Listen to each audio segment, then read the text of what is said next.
Hello engineer डाक्टरहरु, स्वागत छ तपाईहरुलाई युथ इन क्रेज च्यानलमा। म रोहन यार म्याजिक क्वेसन अफ केमिस्ट्रीको पार्ट 5 लिएर आएको छु।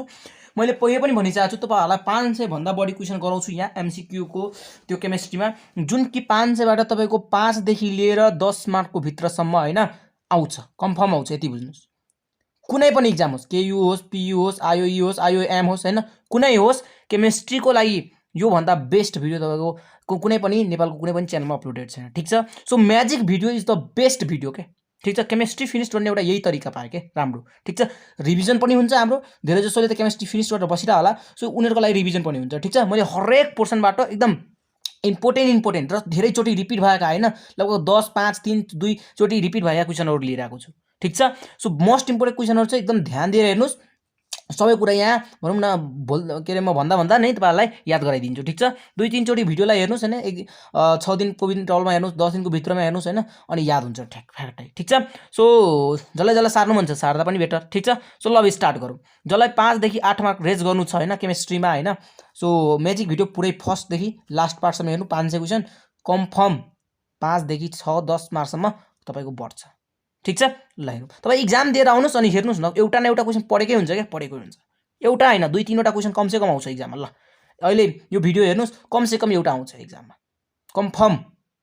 2 मार्क 1 मार्कको क्वेसनहरु कन्फर्म आउँछ। So let's start.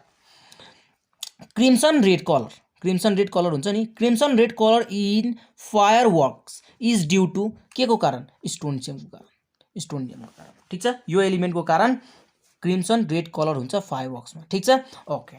त्यसै गरी क्वेसन नम्बर 76 हेरौँ हैन। Fused wire is made up of which element? Fuse wire हुन्छ नि, जुन फ्युज वायर हैन हाम्रो त्यो मिटरहरुमा युज भएको हुन्छ नि, त्यो केले बनेको हुन्छ हैन? त्यो हाम्रो घरमा आगो नलागोस् भनेर लिड र टिनले बनेको हुन्छ।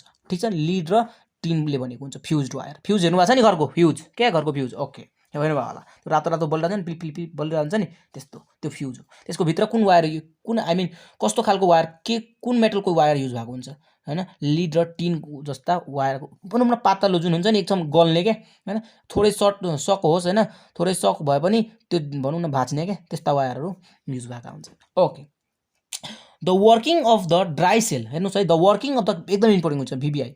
The working of the dry cell is based on which principle? Electrolysis principle, electrolysis principle. Very very important question, धेरैचोटि सोधेको थियो। ल त्यसै गरी question number 78, why sea water is saltier than river water? Sea water हुन्छ नि, तपाईहरुलाई थाहा होला हैन, सी ओसियनको वाटरहरु साल्टी हुन्छ क्या, साल्टर हुन्छ हैन, तर रिभरको वाटर हुँदैन। किन? यसको एउटा मात्र बेस्ट रिजन पाएको छ साइन्टिस्टहरुले हैन। के हो बेस्ट रिजन हो? किनकि नदी बग्छ हैन, त्यो नदी बग्ने नदीहरुले हैन, त्यो धरतीको जुन साल्ट हुन्छ नि, जुन साल्ट हुन्छ धरतीको साल्ट हैन, सो धरतीको साल्टलाई बगाएर रिभरमा के रे रिभरद्वारा बगाई समुद्रमा लगिदिन्छ, अनि त्यसको कारण के हुन्छ?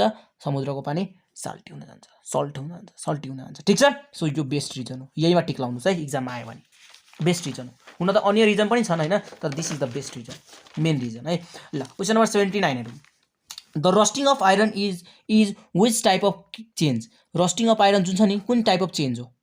इलेक्ट्रोकेमिकल चेन्ज हो है, electrochemical change, not permanent change, not temporary change, electrochemical change. ठीक छ, इलेक्ट्रोकेमिकल चेन्ज याद गर्नुस् है, तपाईले त्यहाँ अप्सनमा दिएको हुन्छ तपाईको। ओके, क्वेसन नम्बर 80 हेरौँ। Which gas emitted by power stations cause acid rain? हैन, which gas emitted by power station cause acid rain? Power स्टेशनबाट निस्केका ग्यासहरु हुन्छ नि, त्यो चिम्नीबाटहरु निस्केका ग्यासहरु हुन्छ नि, त्यसले कज एसिड रेन। कुन ग्यास? Sulphur dioxide. Acid rain cause गर्ने मेन ग्यास भनेको सल्फर डाइअक्साइड हो। ठीक छ, sulphur dioxide. Okay, question number 81, which allotropes of the carbon has rigid 3D structure? तपाईलाई यो पनि थाहा पनि होला हैन, डायमन्ड, किनकि डायमन्डसँग भनौँ न 3D स्ट्रक्चर हुन्छ हैन, थाहा छ तपाईलाई यो कुरा। यो हार्डेस्ट सब्स्टेन्स पनि नोन छ अहिलेसम्म, यो थाहा होला। ओके, क्वेसन नम्बर 82 हेरौँ। बडो रमाइलो क्वेसनहरु छ, टेन्सन लिनु पर्दैन, एकदम रमाइलो क्वेसनहरु ल्याएको छु मैले, गेम जस्तै हो के, क्विज क्वेसन जस्तै हो। ल अब Mitch metal is use in manufacturing of cigarette lighter है, सिगरेट लाइटर हुन्छ नि, जुन सिगरेट लाइटर हुन्छ नि हाम्रो हैन, त्योमा चाहिँ मिच मेटलको युज भएको हुन्छ है, Mitch metal. Okay, 83 number question, बडो रमाइलो क्वेसन छ है, बडो एकदम इम्पोर्टेन्ट क्वेसन छ, के भन्नु तपाईलाई, एभ्री क्वेसन इज 100% इम्पोर्टेन्ट फेरि है।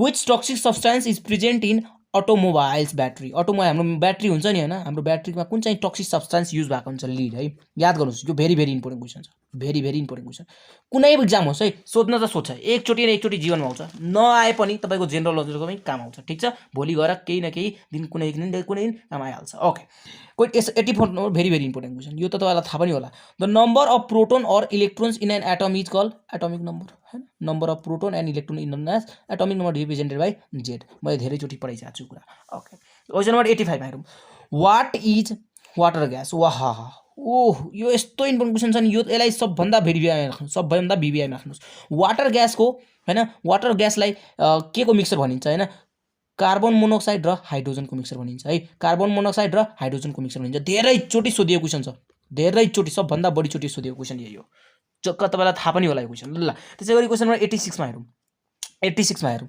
What is the chemical name of soda S को केमिकल नेम के हो anhydrous sodium carbonate anhydrous sodium carbonate soda S हुन्छ नि सोडा एस भनेको सोडियमको खरानी यति बुझे पनि हुन्छ यसलाई भन्छ एनहाइड्रस सोडियम कार्बोनेट ठीक छ याद गर्नुस् है याद गर्नुस् एकदम इम्पोर्टेन्ट क्वेसन छ फ्याट्टै सोधिहाल्छ यो क्वेसनहरु यो त फ्याट्टै सोध्ने क्वेसन हो हैन okay which gas is use in atomic research and radiotherapy कुन यस्तो ग्यास हो हैन कुन यस्तो ग्यास हो एलिमेन्ट भनौं न यसलाई हैन एलिमेन्ट भनौं हैन is use in atomic research and radiotherapy रेडन हैन रेडन चाहिँ मोस्टली रेडियोथेरापी र अनि एटोमिक रिसर्चमा काम आउँछ एटोमिक रिसर्च भनेको एटमको रिलेटेड कुराहरू गरिन्छ नि हैन एटम रिलेटेड भनौं न इलेक्ट्रोन्सहरु पत्ता लगाउने कार्यहरू भयो नि योमा पनि रेडन युज भएको थियो के रेडियम लिडहरु तिनीहरु युज हुन्छन् मोस्टली ठीक छ ओके क्वेशन नम्बर 88 हरु name the scientist who discover hydrogen हो very very very important question very very Henry Cavendish वा एच केभेन्डिस बुझ्नुभयो एकदम important very very very important हैन very very very important question त्यसैगरी question number 89 हेरौँ हैन chemically heavy water is chemically heavy water जुन heavy water हुन्छ नि यसलाई केमिकली के भन्छ ड्युटेरियम अक्साइड भन्छ त्यो त तपाईलाई थाहा होला यो थाहा नहुने त केमिस्ट्रीको स्टुडेन्टै हैन केमिस्ट्री पढ्ने स्टुडेन्टै हैन क्लास 11 देखि नै यो हामीले लगभग 50 चोटि सरले रिपिट गरिदिनुहुन्छ सो यसलाई रिप्रेजेन्ट गर्छ D2O ले ठीक छ D2 ले हेभी वाटरलाई रिप्रेजेन्ट गर्छ धेरै चोटि सोधिएको छ ल BBI तपाईलाई थाहा पनि होला क्वेशन हेरेर थाहा भइसक्यो होला नि धेरैचोटि इम्पोर्टेन्ट छ कि छैन भनेर okay 19 which metal is called transition metals because it is lighter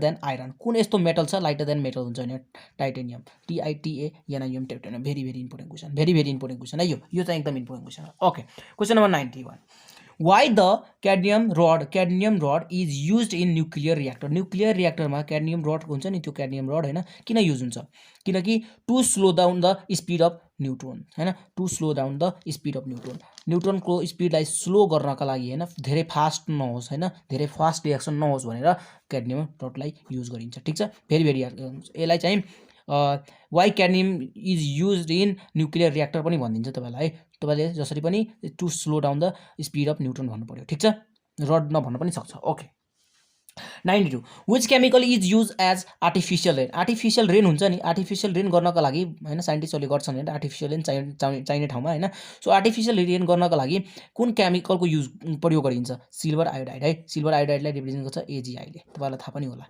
silver आयोडाइडलाई एकदम इम्पोर्टेन्ट क्वेशन छ यो धेरैचोटि सोधिएको छ 3-4 चोटि सोधिएको थियो okay 93 number question who is known as father of periodic table अन्त नभने पनि हुन्छ फादर अफ पिरियडिक भनेको मेन्डेलियस थाहा नै होला यो कुरा हैन ओके 94 को एकदम इम्पोर्टेन्ट क्वेशन छ यसलाई एकदम दिमागमा राखिराख्नुस् है यो क्वेशनहरुलाई बिर्सिने हैन यो क्वेशन बिर्सेर एक्जाम दिन जान्ने हैन ठीक छ high temperature is required in welding metals is obtained by burning जुन वेल्डिङ गर्छौं नि हामीले हैन वेल्डिङ गर्छौं नि त्यो टायरहरुलाई वेल्डिङ गरेर हुन्छ नि हामीले हेरेर हुन्छ नि मेटल भाँच्यो भने हैन कुनै कुरा भाँच्यो भने हामीले वेल्डिङ गर्छौं हैन सो त्यसलाई चाहिँ पग्लाउनको लागि धेरै त्यो चाहिन्छ हिट चाहिन्छ हैन त्यो हिट के बर्न गर्दाखेरि आउँछ के जलाउँदाखेरि आउँछ एसिटिलिन इन अक्सिजन एसिटिलिनलाई हामीले हैन जलाउँदाखेरि बर्न गर्दाखेरि इन अक्सिजनमा त्यसले चाहिँ यति धेरै टेम्परेचर प्रोड्युस गर्छ कि जुन वेल्डिङ गर्नमा हेल्प गर्छ हैन पग्लाउनमा काम गर्छ ओके 95 को question number 95 why the red phosphorus is use in soft matchstick हैन मैचस्टिकहरुमा रेड फस्फोरस किन युज हुन्छ मैले यो सायद क्वेशन ल्याएको पनि रिपिट भयो सायद ओके किनकि यो यो फस्फोरस त्यति रियाक्टिभ हुँदैन कि less reactive than other phosphorus हुन्छ कि अदर फस्फोरस होइन रेड फस्फोरस बाहेक अरू फस्फोरस हुन्छ नि एकदम रियाक्टिभ हुन्छन् कि एकदम रियाक्टिभ हुन्छन् सो त्यसको कारणले भनौँ न धेरै स्पार्कहरू तिनीहरूले अरू फस्फोरसले प्रड्युस गर्छ तर रेड फस्फोरस त्यति धेरै रियाक्टिभ हुँदैन त्यसैले यसलाई चाहिँ युज गरिन्छ ठिक छ 96 नम्बर क्वेसन हेरौँ which gas is use for artificially ripening of the fruits ripening भनेको पकाउनका लागि के कुनै पनि फ्रुट्सहरूलाई पकाउनका लागि कुन कुन कुन भनौँ न कुन ग्यास युज गरिन्छ वा कुन भनौँ न ओके कुन केमिकल युज गरिन्छ होइन एसिटिलिन है याद गर्नुहोस् एसिटिलिनलाई युज गर्छ हुन त तपाईँहरूले हेर्नु पनि भयो होला गाउँघरतिर आँप पकाउनमा केरा पकाउनमा अझै डिफ्रेन्ट कुराहरू पकाउनमा होइन काम गर्छ यो एसिटिलिन होइन 97 नम्बर हेरौँ which gas is called a stranger gas हुन्छ नि